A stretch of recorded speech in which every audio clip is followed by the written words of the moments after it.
think the challenge in many businesses face it is that there's so much amazing tech out there, but how does it all speak to each other? I would love to find out how you use AI personally in your own work. How has it helped you be more productive or efficient? The first thing that we did was our WhatsApp and AI chatbot. I think we reduced our volumes to the call center by 40% in the first month that we implemented it. What advice would you give to mid or even junior marketers who want to kind of get to the point that you're in your career? Look at yourself as an individual and try and understand what you really want to achieve from your career. And the other side is continuously upskilling yourself.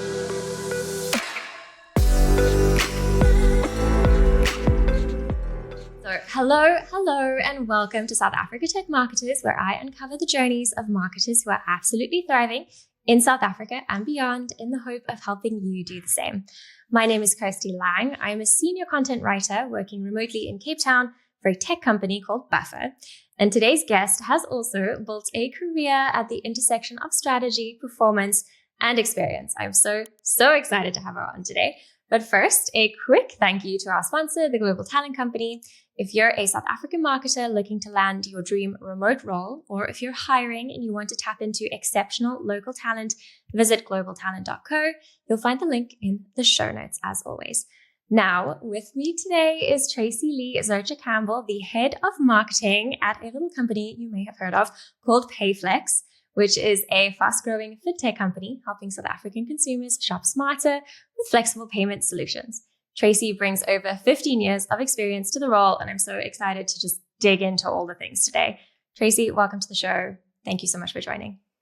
Thank you so much for having me. I'm really excited to chat to you about all cool things tech marketing. Yeah, no, I have so many questions. So let's get into them. I always like to start right at the beginning with my guests. So I'd love to kind of learn a little bit about your journey, how you got interested in marketing, and how you kind of ended up where you are today. Cool. So I think the main motivator for me is I'm really interested in the human story. So I love anything and everything that speaks about the human experience, drivers, motivators, what makes people do the things they do and say the things they say. So, when I started off studying, I did my honors. My first honors was in English literature. And I loved it because it was talking all of our human experiences in different periods and, from different perspectives and the kind of emotional things that people go through in various stages of their lives and all the different decisions that they make.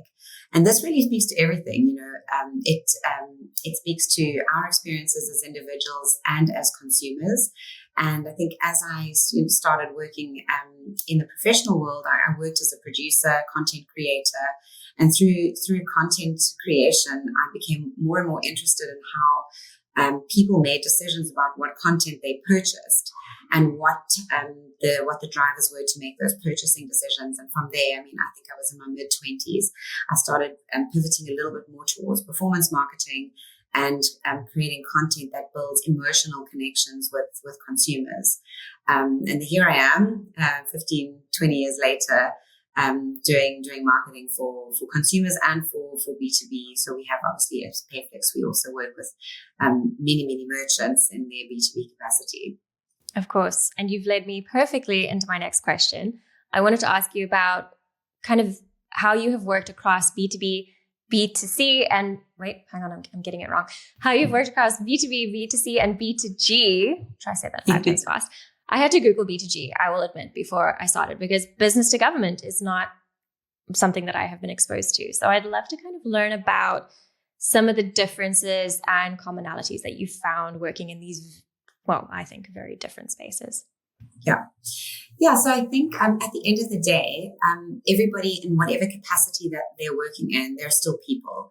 So if you are working B2C, it's really important for brands to build, as I said earlier, emotional connections and emotional benefits. So, back to the old brand diamond, we're not marketing products. Sure, we are marketing products and their functional benefits, but ultimately we're trying to build emotional connection with the brand. So B2C, it's really important that everything shows how a person's life can be changed or whatever their drivers are. If it be, status, prestige, if it be ease of use and convenience and speed through life, that those emotional drivers are met by whatever it is that you're promoting to them. From a B2B perspective, we are making decisions with our business hats on, but we're still trying to understand the emotional benefits for the business brand that we're working for. So, if a brand, for example, I used to work in the power sector, and it's, if you're working for a utility and you want to make sure that you are delivering kind of consistent, high quality products to your consumers, you want to align with brands that offer the same kind of emotional benefits. So if it's consistency, if it's quality, if it might just be speed to market, that kind of thing, it's really important that we're communicating benefits, functional and emotional, that align with what a business wants.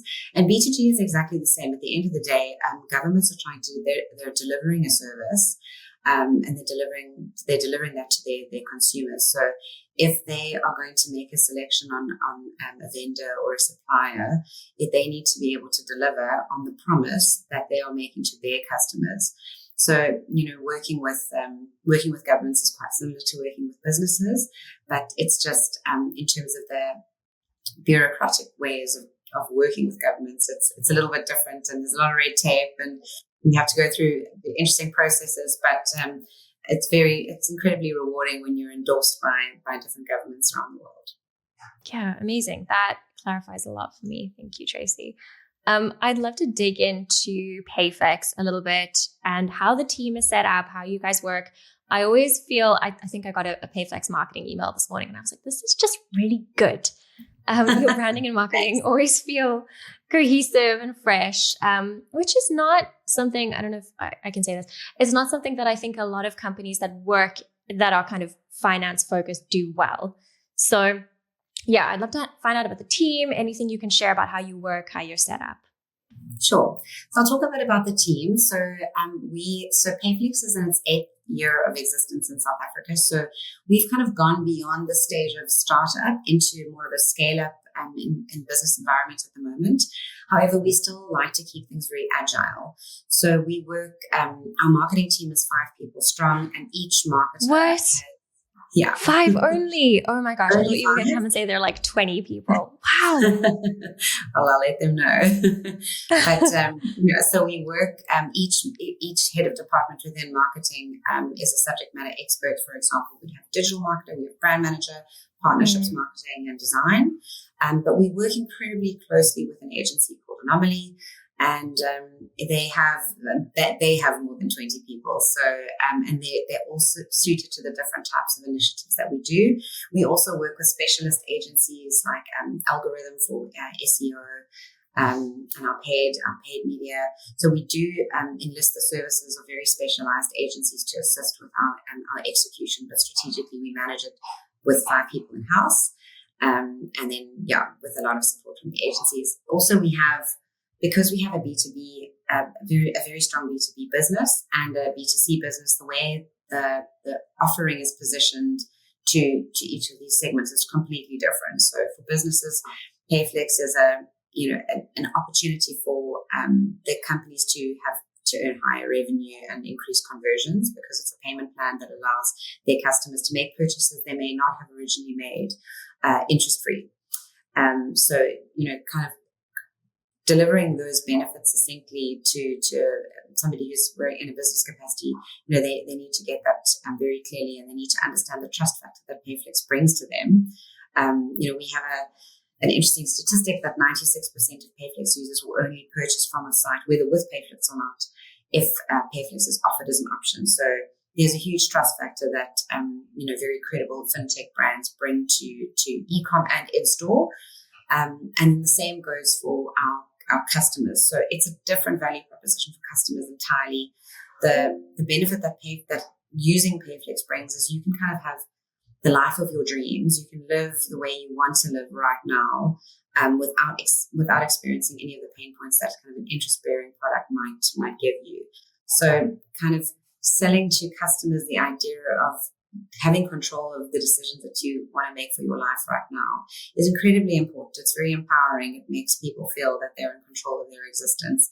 And our consumer-facing marketing, we try and deliver that as clearly as possible in a way that resonates with our target audience. Yeah, that is such a difficult balance to strike as someone who has worked in industries that are difficult to explain and make accessible in the content that I've created. That's very tough. I wonder if you could kind of speak to both on the branding side of things and on the copy and content side of things, how you, more B2C, like how you make it fun and interesting, but still also kind of, I mean, that 96% stat is incredible. The level of trust that people have in Payflex as well is really cool. So how do you strike that balance between fun, trendy, engaging, but also very professional and trustworthy? Absolutely. So I think let's talk a little bit about the tone that Payflex likes to, that we, the way we like to communicate with our customers. It's really largely based on the customer base itself. So our target audience is very representative of the people of South Africa. We want to be able to talk in a way that resonates with their delights and with the things that are important to our customers. So we see, because Payflex started as an e-commerce business, it's now available in store and online at almost 4,000 merchants in South Africa. These merchants operate largely in very urban areas. So we have a huge contingent in Gauteng and Western Cape, a growing base in KZN, and then Mpumalanga and Limpopo also growing a lot. So, but very urban kind of people that are upwardly mobile, wanting to, be very expressive in how they feel, but also very close to their heritage and cultural values. So we try and emulate this kind of culture in the way we speak. It's very edgy, urban, progressive. And we want to make sure that how we come across is aligned to how our target audience feels. So yeah, I think that's how we speak to consumers, and they love it, and it resonates very well with them. But also because we are present on so many in so many stores and on so many e-com sites, that consistency of being present and saying the same thing over and over and offering the level of functional value we do to customers, because it's so available, it has driven that level of trust, which the partnerships with our e-com partners and merchants it's very important that we are adding value to the merchants, and that as a result of having Payflex, they're adding functional value to their customers. And I think that is what builds the trust over 8 years of consistent availability across all the merchants that people are shopping at. That's such a great point. And that's something I would not actually have considered, just that repetition of seeing Payflex constantly, whenever you are at your checkout online or whatever the case is. I think exactly. Yeah, that makes so much sense, because 8 years is not, it's a long time, but it's not a long time for fintech necessarily. Yeah, that's exactly. Really cool. So repetition is the mother of learning. And just in terms of our, we were first to market from a buy now, pay later perspective in South Africa. So we do have a first mover advantage. But also because we've got such strong relationships with our merchant partners, we've been able to, from a brand recall and recognition perspective, we're the market leader in that perspective as well. So we measure this at least once a year to see, what our share of voice is, share of wallet, and brand recall and recognition. We're still leading the way, which is great. So yeah, we continue to try and deliver joy to our customers through that. Amazing. I love that you use words like delight and joy, and that just really resonates with me. I think it's so important to remember that you're talking to people, and this is something that you've touched on many, many times already. Tracy, I love learning about people's systems, and you are obviously an incredibly busy person. You lead a small but mighty team, which comes with its own challenges.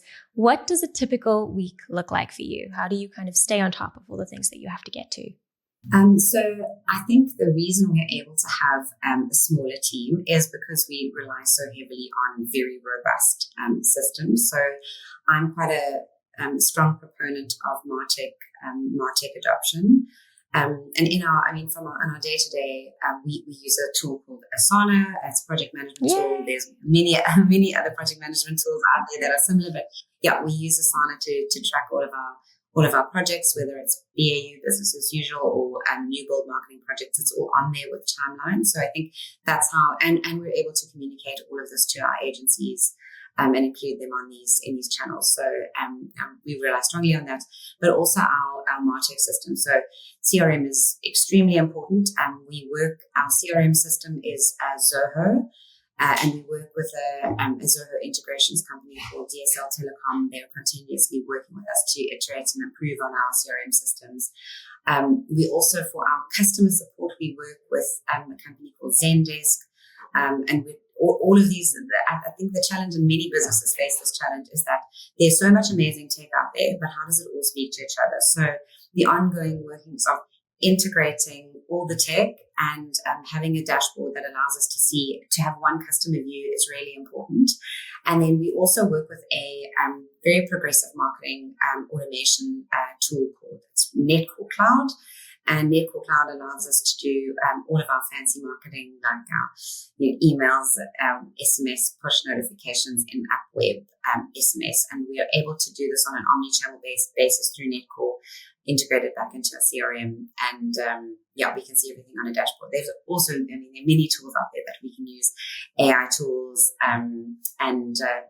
always looking out for new tech and what we can adopt to I suppose, leverage to make that process more efficient and delivering delight. Amazing. I love talking about this because I am such a tools nerd. It is a running joke at Buffer that anytime there's like a new tool mentioned, I'll like kind of pop up in the chat and be like, hey, what do you do? Is it good? Can I try it? What's that? I think I attend lots of events, and I'm often invited to go to events that of brands that I've never even heard of before, or I'll get introduced. People will chat to me on LinkedIn about different tools and things that I've never heard about, and I'll always take the time to have a look at it, because I think as a marketer, especially in South Africa, if you take a moment to put your feet up, it's going to take over and you're not going to know what's going on. So it looks like we're being wined and dined, but actually we're learning. We really are learning about tech and innovation in the marketing space. And the minute you turn your face the other way and you lose interest, that's when you're going to miss out on huge opportunities. So I think I'll always take the time to chat to new tech tool providers to see what's out there and how we can grow quicker and faster. I feel like your inbox is going to explode after folks here. It does, yes. Would you like a demo? That's such a great point about also the South African context as well, because I find, and this is obviously not the case with kind of tech companies and startups that we're seeing pop up all over the country, but people tend to be very old school in kind of traditional corporate environments. And, your people are barely on like Microsoft Teams. And I think that's such a missing opportunity for South African folks, because we tend to kind of be stuck in these old systems and not, take the time to step away from the work and actually explore new systems that are going to help us do the work better and faster. Yep. So I love that you're constantly exploring. I think that's so important, especially with a small team. And I think as marketing leaders, it's very easy to get bogged down into the detail of the day-to-day work and not take a step back and look out what's out there. But I think that's what is the difference between strategic leaders and operational leaders. So it is forcing yourself to make the time to look, to keep learning, and to keep seeing what's out there. Yeah, that makes a lot of sense. Okay, speaking of tools, you also touched on events earlier. I've seen that you're doing a lot of speaking events at the moment. You're talking a lot about Martech, obviously, and AI. I would love to find out how you use AI personally in your own work. How has it helped you be more productive or efficient? Yeah, so I think AI is definitely the buzzword. Everybody's talking about AI, and I think it's only really hit the radar as a major conference talking point in the last, I'd say, 1 year. And I think a lot of organizations, they're talking about it, but they are not necessarily using it to its full effect at the moment. That's why I'm quite comfortable to talk about this, because I've spoken to many big businesses and lots of our, say, merchant partners, for example, about how they're leveraging AI, and they're positioned as being these experts and on AI, but actually they really are in the infancy of utilizing it. So for us, how we have actually been using it is definitely not the full potential, but we are working on a roadmap to implementing all the various AI tools that we can. So the first thing that we did was our WhatsApp and AI chatbot that we've installed on Payflex's website. So obviously, customer support, especially with scaling businesses. I mean, since we launched our Pay in 3 product, which was the number one most demanded product from our customers. So we launched it a couple of months ago, and our volumes went through the roof, which is, of course, from a marketing perspective, amazing. We've seen almost double the acquisition overnight as a result of implementing the new product. But at the same token, it also doubled our volumes to our call center. So, things like, for example, in e-com environment, things like refunds, people try and process this and they don't know how to do it as easily as one might think, and then they'll contact our call center. But from a costing perspective, this is also a very expensive thing to run as a call center with hundreds of agents helping our customers. So we wanted to try and make our customer support as efficient as possible, so people could get what they want really quickly, without having to wait for tickets to be created and calls and agents to get back to them and that sort of thing. So, and obviously reduce the business and operational cost of this. So we implemented a WhatsApp chatbot I think we reduced our volumes to the call center by 40% in the first month that we implemented it. So using AI as a support. So it's on WhatsApp, but also it's chat within our web environment that can have a significant cost reduction factor and a very strong, customer experience, positive customer experience for consumers. So that was the first thing that we've done. And we'll keep working with that. The second thing that we've started experimenting with, which I think is it's definitely useful for volumes of content, is AI image generation for campaigns. Oh, my favorite thing. Yeah. Yeah, exactly. So we've played around with it a little bit. Sometimes it works, sometimes it doesn't. I was at an event at the end of last year where it's a fashion retailer. They had a very short campaign a very short time frame that they had to run a campaign with hundreds of thousands of images of clothing. Oh, no. And the amount of manpower it would have taken for a design team to deep etch the clothing, put it on a model, that sort of thing. It would have been hugely expensive, and it would have been very, very time consuming, and they wouldn't have made their deadline had they not leveraged an AI image generation tool to get this over the line. So as a result of that, we started experimenting with image generation. And I think, if you really want to, another buzzword, but really pertinent, is hyper-personalize your content. To have a design team that is always creating personalized content, it's impractical. So that would be a quicker route to market to use AI for personalized content. So those are the two things that we have implemented at this stage. However, the next phase for us is to use propensity modeling. So basically to understand, based on consumer past behavior, what can we expect consumers to want in the future, and how can we nudge consumers towards whatever it is that they might buy. So if you've bought a tent, then it's possible that you might want to buy a blow-up mattress. Since this kind of cross-selling, upselling, you would have seen it on a couple of merchant sites. But however, we don't have SKUs. We don't have products. We are a kind of financial support service. So how can we use propensity modeling to make sure our customers are getting content that is relevant and interesting to them without feeling spammy or, over the top? Amazing. I love that answer. That's so specific. Every time I kind of ask this question, the general answer is, well, I use ChatGPT. So yeah, cool. Amazing. Thank you, Tracey. That was wonderful. Sure. Slightly different track. You are obviously a very senior leader in the industry now. What advice would you give to mid or even junior marketers who want to kind of get to the point that you're in your career? Sure.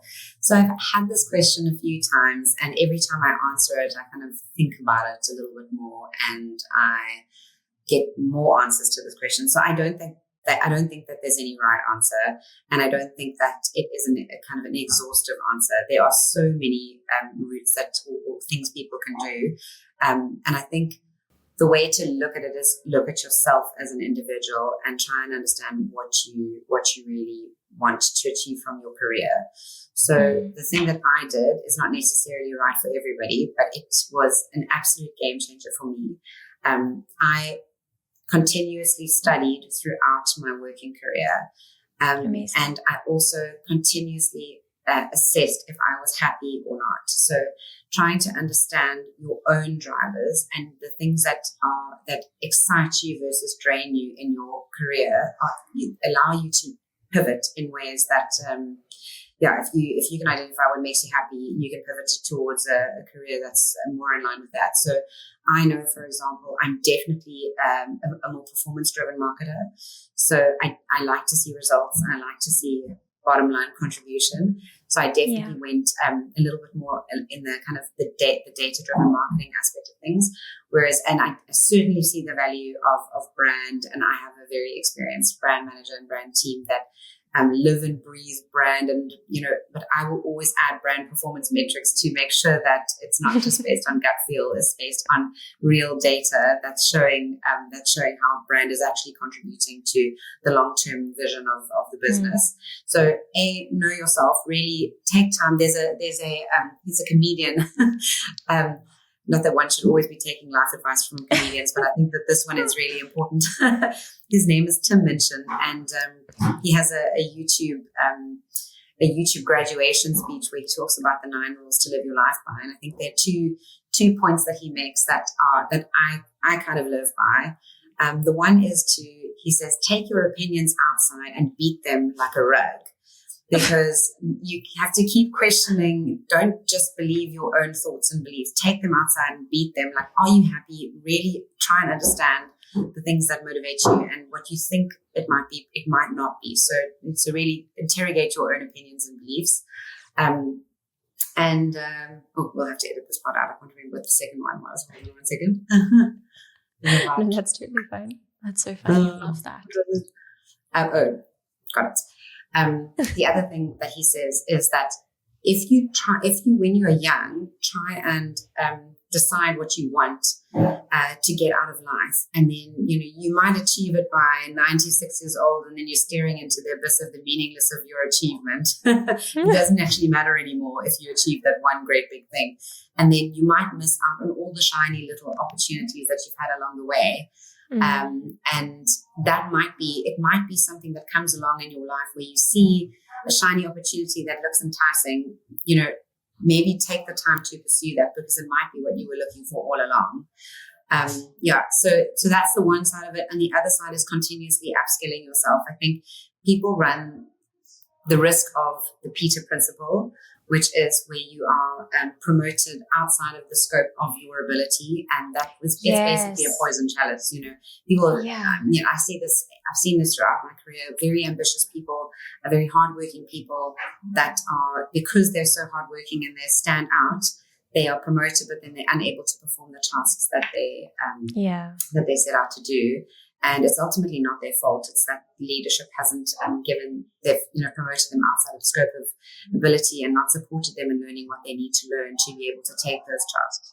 So I would say continuously upskilling yourself, whether it be courses on Udemy, whether it be through podcasts, or formal education. Like I did 2 postgraduates since my initial degree, and I continue to this is not for everybody, but I continue to want to study, because I've seen the benefit of how it actually allows me to do my work on a day-to-day basis. Yeah. And think outside the box and kind of, just take your opinions outside. And exactly, yeah. Like a rock. I love that. Okay. Tracy, last question for you. Along the similar lines, what is one thing that you know now that you wish you had known when you first started your career? Oh, there's so many. The first one that comes to mind is, it all works out in the end. So I think that when I started my career, I was so hungry to get into the job market that I took the first job that I got, and it was a disaster. I hated it. The minute I started working, I tried to find another job, and then I took another job that wasn't exactly what I wanted to do. And I spent about 6 years trying to redirect, or kind of turn the ship around and course correct to what I thought I wanted to do after that. And I felt like I'd wasted a lot of time. But what I had actually done was learned so much more about the different aspects of marketing, and became kind of a subject matter expert in those different areas, that holistically, after 15 years, I really had deep knowledge of so many aspects of marketing or operational marketing. So I now feel quite confident to give real advice on lots of parts of marketing, not just one, kind of consistent stream. So I would say if you find yourself in a position where you're not really loving what you're doing at the moment, it all is not lost. You have still learned a tremendous amount, and there's still opportunity to pivot. So it ultimately will all work out in the end, as long as you kind of keep going in the direction that you dreamed. I love that. Never underestimate the power of transferable skills. Spoken as someone who has pivoted relatively recently, yeah, that resonates with me a lot. Tracey, thank you so much for making the time today. I know how busy you are. That is everything that I was hoping to cover. Where can people find you if they would like to connect with you or follow your work? So it is such a pleasure chatting to you today as well. You can connect with me on LinkedIn. My name is the longest name in the world because I decided to double barrel my surname as well as having a double barreled first name. But at the age of 40, it was too late to rebrand completely. So you can find me on LinkedIn. It's Tracey with an E-Lee, L-E-E. And my surname is Zurcher, Zurcher Campbell, as they say. Campbell. So you can find me on LinkedIn. We will definitely include that link. Okay. Amazing. Thank you so much, Tracey. And if you are listening and want to connect with marketers like us, come and join us in SA Tech Marketers Community. It is a warm space for learning, growing, and discovering new opportunities. You will find the link, along with Tracey's LinkedIn link, in the show notes. Thank you so much for hanging out with me today, Tracey. Cool. Thanks, Kirsty.